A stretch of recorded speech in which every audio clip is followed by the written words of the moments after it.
तुम्हाला आज सांगतो की माझ्या मोठेपणा म्हणून नाही, पण माझ्या पूर्ण मतदारसंघामध्ये मुंबईपासून पुणे, ठाणे, गुजरात विचारायचं फक्त.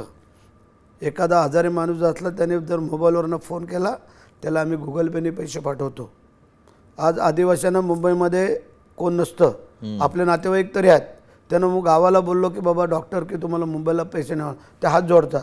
मुंबईला आम्हाला हाय कोण, त्यावेळेला भरेशट आहे. त्याचं कारण मग जेला ॲडमिट करा, केमला करा, सायनला करा, राजवाडेला करा, MGMला करा.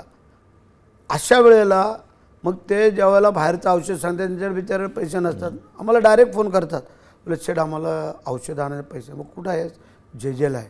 मग तू जेलाच, मी म्हाडला आहे, पैसे कसे पाठवायचे. तर एवढे हुशार आहेत ते. शेठ बोलते गुगल पेने पाठवा. आणि गुगल पेचा नंबर तर माझे PA समोर आहेत, त्यांना विचारा. महिन्याला कमीत कमी 1,00,000 रुपये आम्ही गुगल पेला पैसे पाठवतो. त्यातले 50% आदिवासी लोकांना. की बाबा मग हे केलं काय आलं तेवढं त्यांना आधार.